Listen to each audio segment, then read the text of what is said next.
Tool kit मामले में दुनिया में बदनाम करने कांग्रेस की साजिश।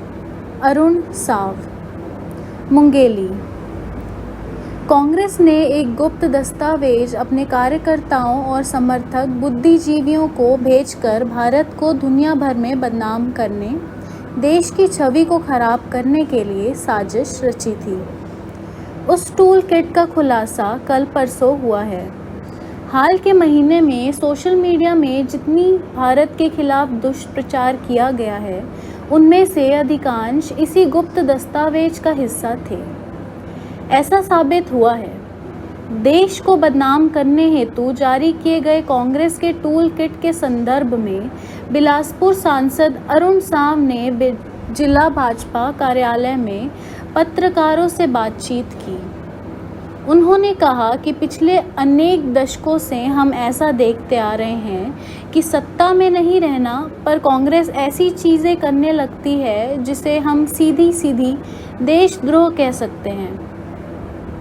हाल के मामले देखें तो चाहे गलवारन और डोकलाम मामले में चीन समर्थक स्टैंड लेने की बात हो या फिर कांग्रेस के नेता द्वारा पाकिस्तान जाकर वहां मोदी जी की हारने के लिए सहायता मांगने की, लगातार वह देश विरोधी हरकतें करते पाए गए हैं। लेकिन कल कांग्रेस ने जिस साजिश का खुलासा हुआ है, उसकी निंदा के लिए जितने भी शब्द कहे जाए वह कम है। मोदी जी और भाजपा के विरोध में इस हद तक कोई राजनीतिक पार्टी जा सकती है। ऐसा समय में जब भारत कोविड से लड़ रहा है, कांग्रेस पार्टी भारत से लड़ रही है। बौखलाहट में भाजपा नेताओं पर शिकायत आदि दर्ज करा रही है। इस संदर्भ में ट्वीट करने पर भाजपा के राष्ट्रीय उपाध्यक्ष और प्रदेश के पूर्व मुख्यमंत्री डॉक्टर रमन सिंह के खिलाफ शिकायत की गई है। हम यह कहना चाहते हैं कि कांग्रेस जो भी करे, हमें सच कहना नहीं छोड़ सकते। देश की छवि को इस तरह खराब करने और देश के दुश्मनों के हाथ में यही करना है तो वह करें। भाजपा का हर कार्यकर्ता कांग्रेस की हर प्रताड़ना झेलने को तैयार है। Report amritsandesh.co.in।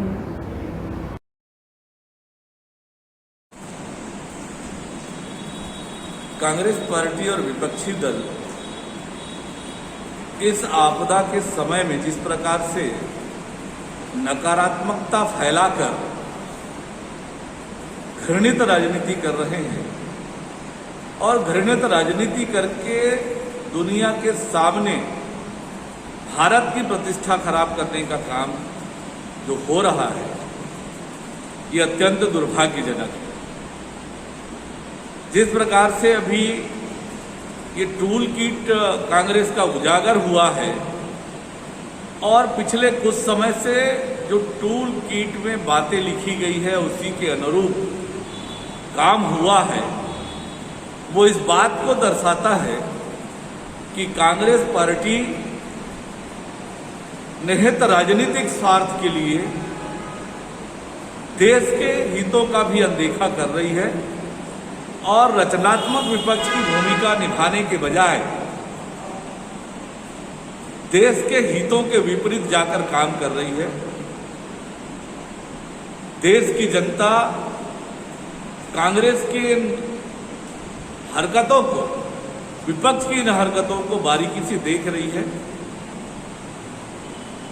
ये आज समझने की जरूरत है, इस कोरोना महामारी के आपदा के समय में जब सरकार को रचनात्मक सहयोग देने की आवश्यकता है, ऐसे समय में दुनिया में भारत को बदनाम करने का काम जो कांग्रेस पार्टी और विपक्षी दल कर रहे हैं, ये स्वस्थ लोकतंत्र में बिल्कुल भी स्वीकार्य नहीं है।